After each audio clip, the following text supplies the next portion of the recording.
پناہ مانگتا ہوں میں اللہ کی شیطان مردود سے۔ شروع اللہ کے نام سے جو بڑا مہربان نہایت رحم والا ہے۔ قرآن ٹاپکس میں تنویر کاظمی، سبق نمبر 46، ایک باغ کے مالک کی کہانی، سورہ الکہف نمبر 18، آیت نمبر 32 سے 46۔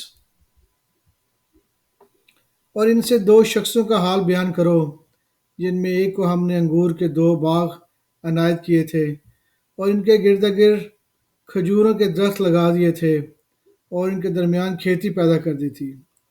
دونوں باغ کثرت سے پھل لاتے اور اس کی پیداوار میں کسی طرح کی کمی نہ ہوتی، اور دونوں میں ہم نے ایک نہر بھی جاری کر رکھی تھی، اور اس طرح اس شخص کو ان کی پیداوار ملتی رہتی تھی۔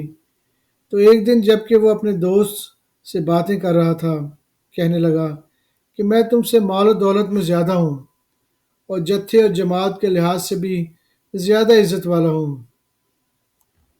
اور ایسی شیخیوں سے اپنے حق میں ظلم کرتا ہوا اپنے باغ میں داخل ہوا۔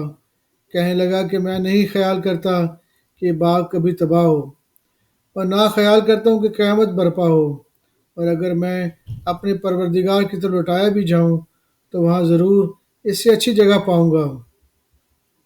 تو اس کا دوست جو اس سے گفتگو کر رہا تھا کہنے لگا کہ کیا تم اس ذات سے کفر کرتے ہو جس نے تم کو مٹی سے پیدا کیا، پھر نطفے سے، پھر تمہیں پورا آدمی بنایا؟ مگر میں تو کہتا ہوں کہ اللہ ہی میرا پروردگار ہے، اور میں اپنے پروردگار کے ساتھ کسی کو شریک نہیں کرتا۔ اور جب تم اپنے باغ میں داخل ہوئے تو تم نے ماشاء اللہ لا قوت الا باللہ کیوں نہ کہا؟ اگر تم مجھے مال و اولاد میں اپنے سے کمتر دیکھتے ہو تو عجب ہی نہیں کہ میرا پروردگار مجھے تمہارے باغ سے بہتر عطا فرمائے اور تمہارے اس باغ پر آسمان سے آفت بھیج دے تو وہ صاف میدان ہو جائے، یا اس باغ کی نہر کا پانی گہرائی میں اتر جائے تو پھر تم اسے تلاش نہ کر سکو، اور اس کے میووں کو عذاب نے آ گھیرا، وہ اپنی چھتریوں پر گر کر رہ گیا، تو جو مال اس نے اس پر خرچ کیا تھا اس پر حسرت سے ہاتھ ملنے لگا، کہنے لگا اے کاش میں نے اپنے پروردگار کے ساتھ کسی کو شریک نہ بناتا۔ اس وقت اللہ کے سوا کوئی جماعت اس کی مددگار نہ ہوئی، نہ وہ بدلہ ہی لے سکا۔ یہاں سے ثابت ہوا کہ حکومت سب اللہ کی ہے، جو معبود برحق ہے وہی بہترین ثواب عطا کرنے والا اور بہترین انجام دینے والا ہے۔ اور یہ دنیا کی زندگی کی مثال بھی بیان کر دو کہ وہ ایسی ہے جیسے پانی جسے ہم نے آسمان سے برسایا تو اس کے ساتھ زمین کی پیداوار مل کر نکلی، پھر وہ چورا چورا ہو گئی کہ ہوائیں اسے اڑاتی پھرتی ہیں، اور اللہ تو ہر چیز پہ قدرت رکھتا ہے۔ مال اور بیٹے دنیا کی زندگی کی چند روزہ مال اور بیٹے دنیا کی زندگی کی رونق و زینت ہیں، اور نیکیاں جو باقی رہنے والی ہیں وہ ثواب کے لحاظ سے تمہارے پروردگار کے ہاں بہت اچھی اور امید کے لحاظ سے بہت بہتر ہیں۔ سورہ القلم نمبر 67، آیت نمبر 17 سے 33۔ اور ہم نے لوگوں کی اس طرح آزمائش کی ہے جس طرح باغ والوں کی آزمائش کی تھی، جب انہوں نے قسمیں کھا کھا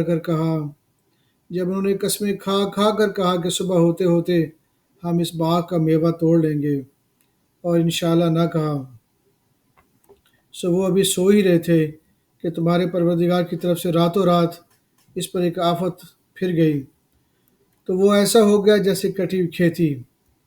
پھر جب صبح ہوئی تو وہ لوگ ایک دوسرے کو پکارنے لگے کہ اگر تم کو کاٹنا ہے تو اپنی کھیتی پر سویرے سے جا پہنچو۔ سو وہ چل پڑے اور آپس میں چپکے چپکے کہتے جاتے تھے کہ آج وہاں تمہارے پاس کوئی فقیر نہ آنے پائے، اور کوشش کے ساتھ سویرے ہی جا پہنچے، گویا پیداوار پر قادر ہیں۔ پھر جب انہوں نے باغ کو دیکھا تو وہ ویران، کہنے لگے کہ ہم تو رستہ بھول گئے ہیں، نہیں بلکہ ہم بے نصیب ہو گئے۔ ایک جوان میں سمجھدار تھا، بولا کیا میں نے تم سے نہیں کہا تھا کہ تم تسبیح کیوں نہیں کرتے؟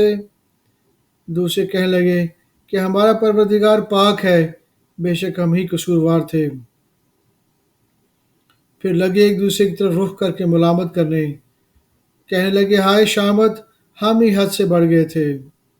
امید ہے کہ ہمارا پروردگار اس کے بدلے میں ہمیں اس سے بہتر باغ عنایت کرے۔ ہم اپنے پروردگار کی طرف رجوع کرتے ہیں۔ دیکھو عذاب یوں ہوتا ہے، اور آخرت کا عذاب سب سے بڑھ کر ہوگا۔ کاش یہ لوگ جانتے ہوتے۔